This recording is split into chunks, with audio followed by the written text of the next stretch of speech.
Hi, Ms. Mazhar. Today we are doing our group work for tutorial week 4. Today we are explaining two theories in public relation. So the first theory we're going to talk about is agenda setting theory, and the second theory is social learning theory. And this is my group mate. Hi, I'm Aaron. Hi, I'm Jenny. Hi, I'm Edwin. Hi, I'm Junyang. Hi, I'm Daniel.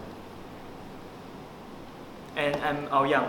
Alright, so today the first theory we're going to talk about is agenda setting theory. So agenda setting theory can be defined as the mass media determine what we think and what we worry about. This is if a news is covered more frequently and prominently, the audience will regard the issue as more important.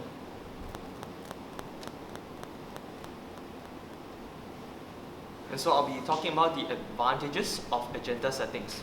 It has a predictive power due to the fact that it anticipates that if a masses are frequently exposed to the same media, the probability of them thinking alike of issues or having the same opinion about issues is very high. Other than that, it also has an organizing power.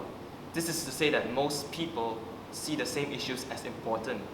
It also helps arrange the already known knowledge of the mass effect, media effect.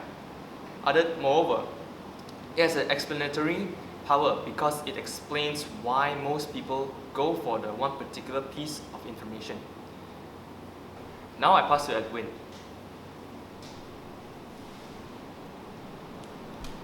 Hi, so I'm going to explain about the weaknesses of agenda setting theory. So there are 4 weaknesses, and the first one is media users may not be as ideal as the theory as assumed, and secondly, people may not be well informed or deeply engaged in the public affairs, thoughtful or being skeptical. And for the third reason is people pay only casual attention to public affairs and remain ignorant for the details. Lastly, news media cannot create or conceal problems. They may only alter the awareness, priorities and silence people attached to a set of problems. So now I'll pass it on to Junyang. Alright, so I'll now explain to you, I'll tell you the example of the agenda setting, okay? Like what my group mate told, media do not tell us what to think, but rather what to think about. So for example, in political campaigns, media may not be effective in swaying public towards who to support, which issue to think of, but they will actually bring up the issue, like the discussion of the issue, then that will bring the interest to the particular candidate, the issue of it. So they'll make, even they don't emphasize on it, but they just bring up the same events all over again. So they could bring the media, the public, to think more towards the certain event. I'll now pass on to Daniel to make a conclusion for agenda setting. Alright, to conclude what all my group members said about agenda setting theory, it is a process where the mass media will determine what we think or what should we worry about. The evidence that are collected by the editors and broadcasters play an important role as they go through their day-to-day task in deciding and publicizing the news. As for the advantages, it has a predictive power due to the fact that it anticipates if the masses are frequently exposed to the same media, to probability of them thinking alike of issues or having the same opinions are very high.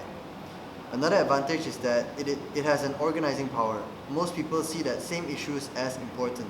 It also helps arrange the already known knowledge of the media effects. Moreover, it has an explanatory power because it explains why most people go for one particular piece of information. As for the disadvantages, it would be not as ideal as the theory assumes, or not well informed or deeply engaged in public affairs. Only pays casual attention to public affairs and remain ignorant of details. And the media cannot create or conceal problems. They may only alter the awareness. I'll pass it on to Aoyang. Now we'll talk about our second theory, which is social learning theory. So social learning theory is defined as the view of people learn by observing others. So this theory is actually associated with the famous Albert Bandurza Bobo door experiment. So it's in the 1960s. So social learning theory explains how people learn new behaviors, values, and also attitudes. Now I'll pass it. Hi, I'll be talking about the advantages of social learning theory. First of all, social learning theory easily handles inconsistency in behavior.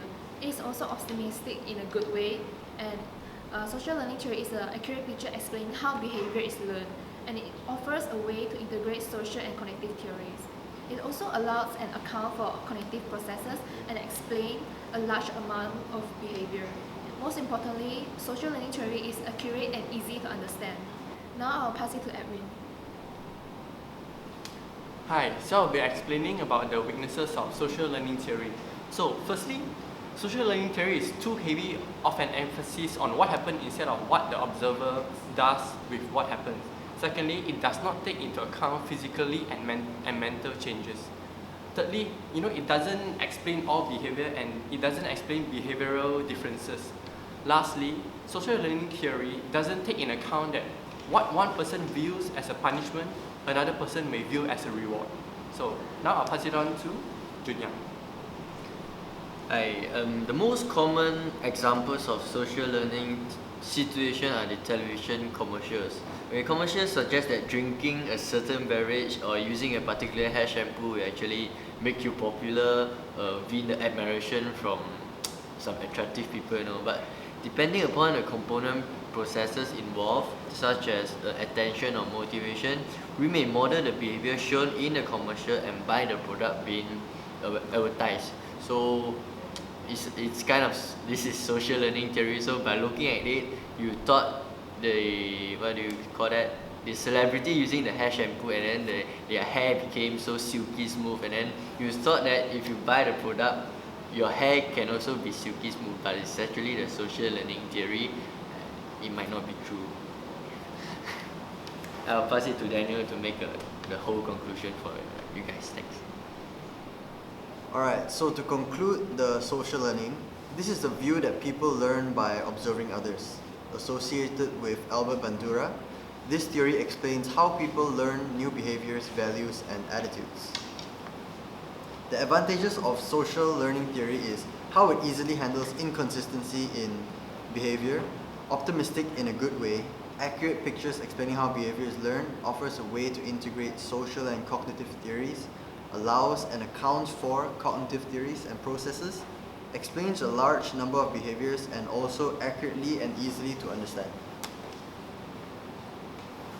And as for the disadvantages or the weaknesses, it is too heavy of an emphasis on what happens instead of what the observer does with what happens. It does not take into account physical and mental changes. It doesn't explain all behaviors, and it doesn't explain behavioral differences at all. The last would be, it doesn't take into account that what one person views as punishment, another person may view as a reward.